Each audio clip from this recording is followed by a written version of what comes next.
మార్పు అనేది మానవ సహజం. సృష్టిలో మారిందంటూ ఏదీ లేదు, ఒక్క మార్పు తప్ప. మనిషి జీవితంలో మార్పు అనేది ఏ రూపంలో అయినా రావచ్చు. నా జీవితాన్ని మార్చేసిన ఆ మార్పు నాకు అనుకోకుండా ఎదురైంది, అది కూడా కొన్ని గంటల ముందే.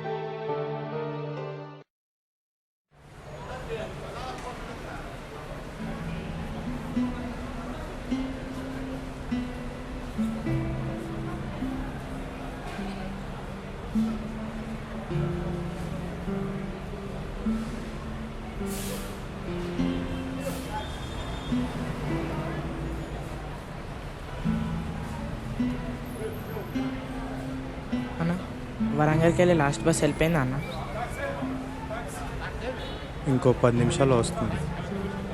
అంటే నువ్వు కూడా వరంగల్కి పోతున్నావు? నేను చాలా దూరం వెళ్ళాలి. సర్లే కానీ నీ పేరేంటి? నా పేరు సత్య. మరి నీ? వాల్మీకి.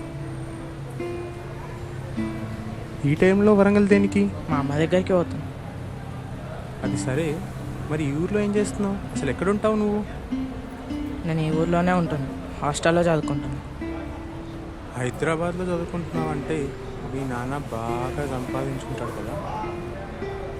లేదు, స్కాలర్షిప్ డబ్బులతో చదువుకుంటున్నాను. అదేంటి మరి మీ నాన్న ఏం చేస్తుంటారు?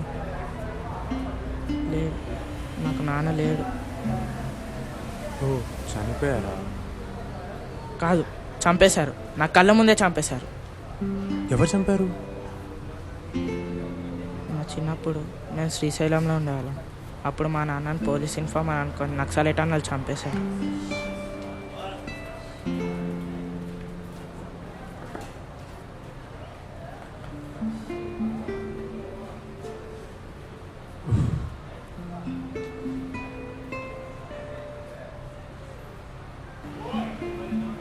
మరి మీ నాన్నని చంపిన వాడి మీద నీకు కోపం లేదా? ఎందుకు లేదు, చంపాలన్నంత కోపం ఉంది. వాళ్ళు నా కళ్ళ ముందు ఉంటే చంపాలి, చంపి మా అమ్మ కళ్ళలో ఆనందం చూడాలి. కానీ అమ్మ చెప్పింది అన్న, ఇలా చేస్తే అందరూ నన్ను ఒక హంతకుడిలా చూస్తారంట. అప్పుడు అమ్మ కూడా ఒంటరిది అయిపోతుంది. అందుకే నేను ఐపీఎస్ చేసి అదే ఒక పోలీస్గా చంపేస్తే నా ఫోటో పేపర్లో వేస్తారు, మెడల్స్ కూడా ఇస్తారు. నాకంటూ సొసైటీలో ఒక గుర్తింపు ఉంటుంది. అన్నా, నా బస్సు వచ్చినట్టుంది. సరే మరి నేను పోతా.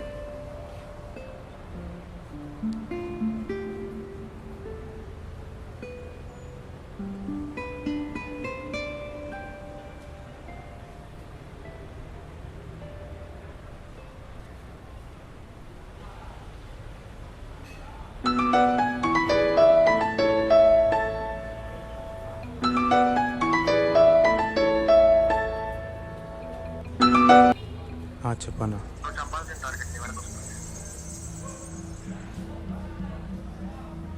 అన్నా, నేను ఐపీఎస్ అవ్వాలనుకుంటుంది మా నాన్నని చంపారన్న కక్షతో కాదన్నా, నాలా ఇంకొకరు నాన్నని పోగొట్టుకోవద్దని.